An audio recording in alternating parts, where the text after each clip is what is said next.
Une injonction d'amour face à l'effondrement absolu. Sois une montagne, Aya.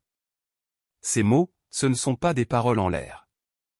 C'est la dernière demande d'un mari à sa femme avant de mourir. C'est l'histoire d'une femme à Gaza qui a tout perdu, mais qui a tenu une promesse. Son nom est Aya Al-Dadou. Et voici son histoire. Avant l'épreuve ultime, il y a eu l'épuisement silencieux. 6 ans d'attente pour un enfant. 6 ans à espérer, à prier, à rêver. Quand la grossesse arrive enfin, c'est une double joie, des jumeaux. Mais la guerre ne fait pas de cadeaux. Un premier bébé perdu pendant la grossesse, emporté par la violence d'une explosion. Puis le corps qui lâche, 2 mois avant terme. Le travail qui commence en pleine nuit, sous les bombes, loin de tout. Aya n'a pas le temps de souffrir. Elle doit survivre. Donner la vie dans l'obscurité d'un système de santé détruit. À la maison, la belle-mère, Nella, tente l'impossible. Elle parvient à faire naître le bébé prématuré, 2 mois en avance. Mais le placenta reste bloqué. Les signes d'empoisonnement apparaissent. Il faut évacuer, tout de suite, sous les bombes. Direction l'hôpital Al-Saaba. Une salle d'opération aux murs troués par les éclats d'obus. Un froid glacial qui traverse tout. Pas d'électricité. Pas d'éclairage. Les chirurgiens brandissent leur téléphone portable pour éclairer la plaie. Le médecin s'excuse, « Pardonne-nous ma fille, l'anesthésie est rare, on ne peut te donner qu'une petite dose. » Aya serre les dents. Elle pleure en silence, mais elle tient. Elle se répète, « Supporte, pour pouvoir le voir et le serrer dans tes bras.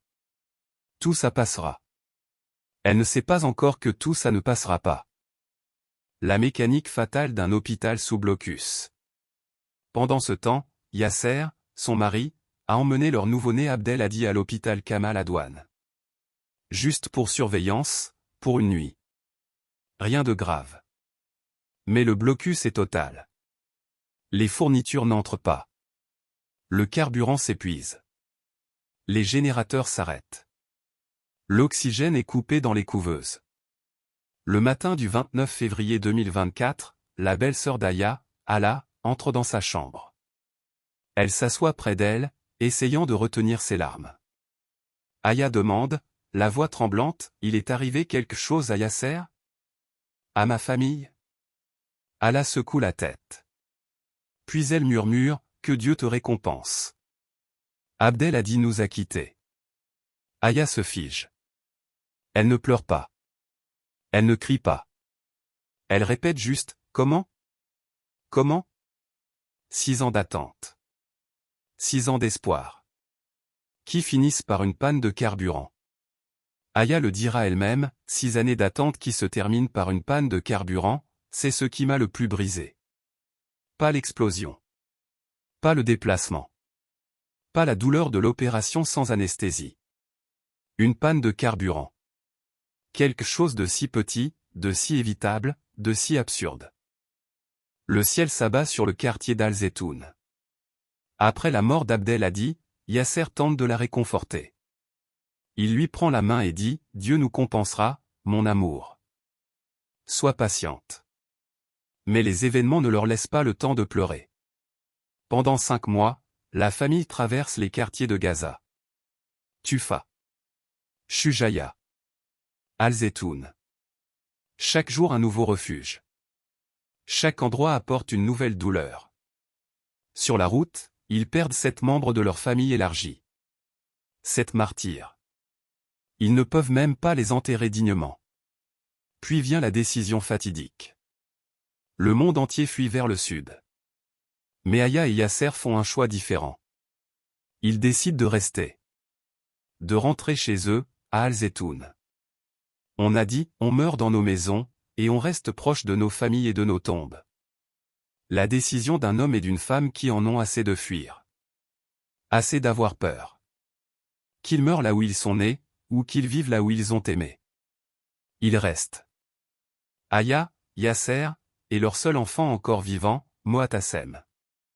Ils essaient de survivre dans une ville assiégée. Le 5 septembre 2024, le ciel leur tombe dessus. L'armée israélienne déploie ce qu'on appelle des « ceintures de feu » sur le quartier résidentiel. Des bombardements incessants, comme si le feu encerclait la terre de toutes parts. Aya s'endort à côté de Yasser et de Moatassem. Puis soudain, une frappe directe. La maison s'effondre. Aya se réveille dans une obscurité suffocante. La bouche pleine de poussière. Elle cherche l'air, elle étouffe. Ses jambes sont complètement écrasées sous des tonnes de béton. Elle appelle « Moatassem » ? Yasser ? Moatassem ? Yasser ? Rien. Personne ne répond. Des minutes passent. Elle ressemble à des heures. À une vie entière. Puis une voix au-dessus des décombres. C'est son beau-frère, Shafik. Elle crie avec ce qui lui reste de voix. Les secouristes l'entendent et commencent à creuser. Ils creusent à main nue, sous les bombardements qui continuent. Soudain, elle les entend discuter, sa jambe est coincée. Il faut l'amputer sur place pour la sortir. Aya entend ces mots. Elle ne dit rien. Elle est prête à tout pour sortir de là. Elle racontera plus tard, je me suis tue. J'étais prête à tout pour m'extirper. Mais un autre secouriste intervient.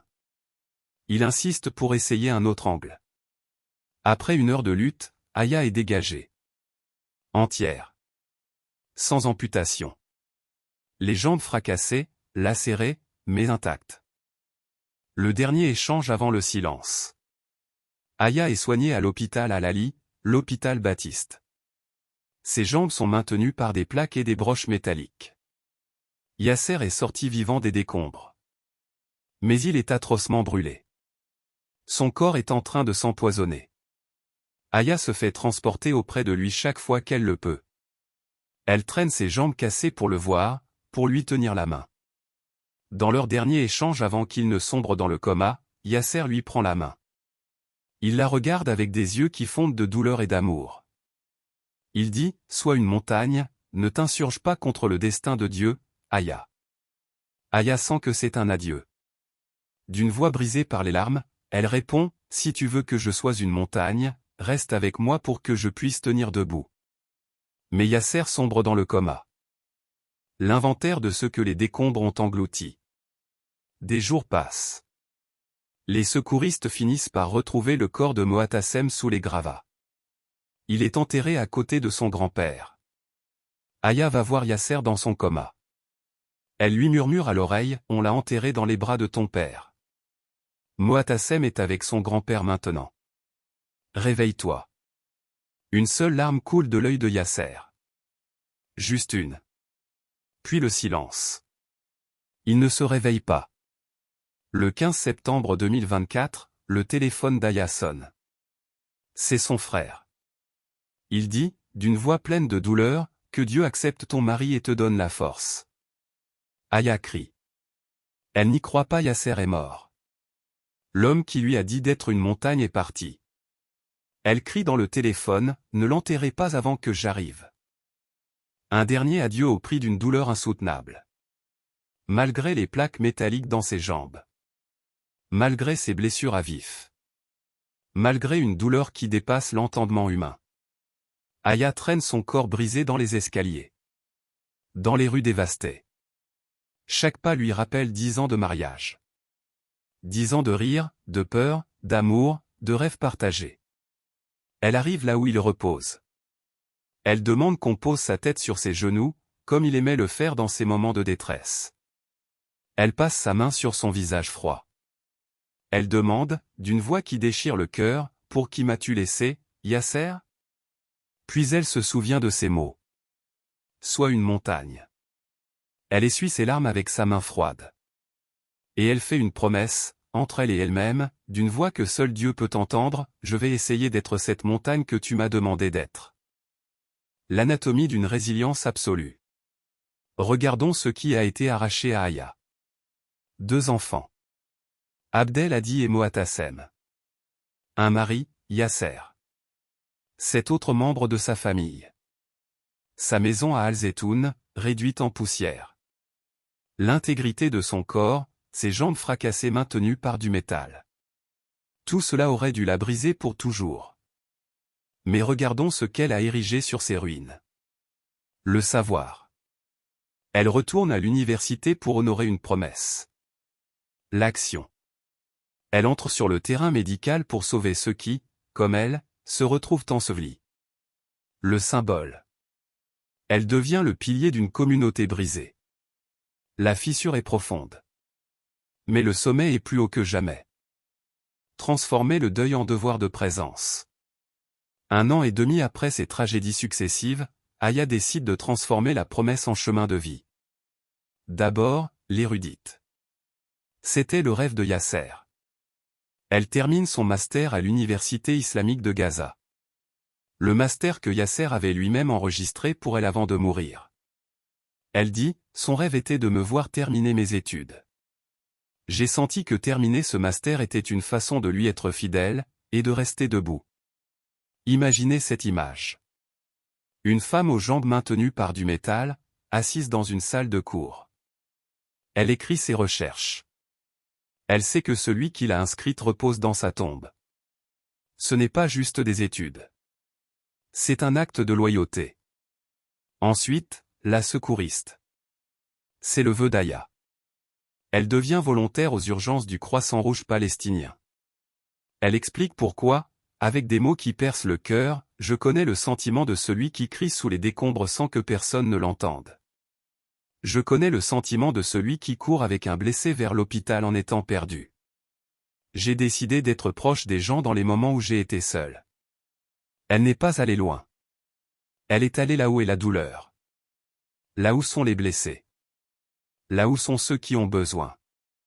Parce qu'elle connaît la solitude. La redéfinition de la force au cœur de la tragédie. Le jour de la journée des droits des femmes, on a demandé à Aya ce qu'est la force. 1 an et demi après le début de ces épreuves.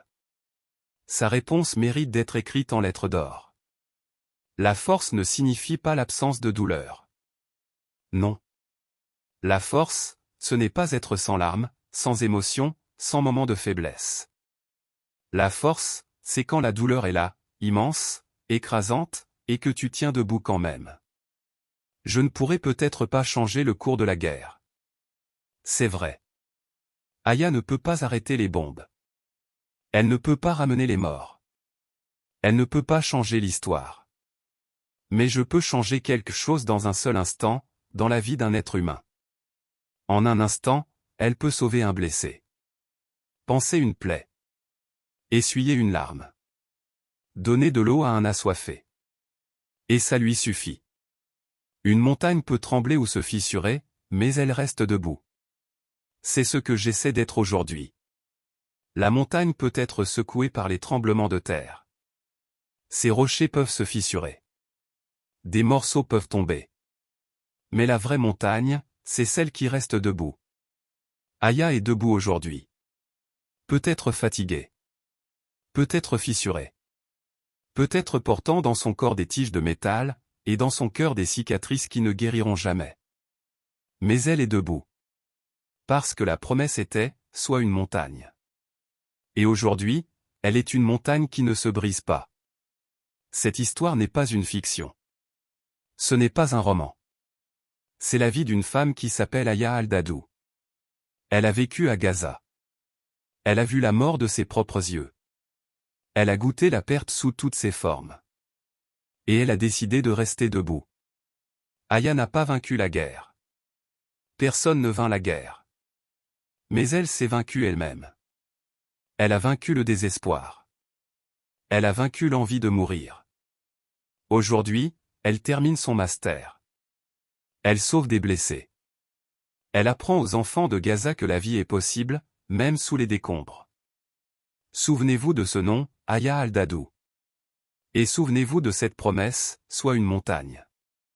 Peut-être qu'un jour, chacun de nous, dans un moment de sa vie, aura besoin d'être une montagne. Pour lui-même.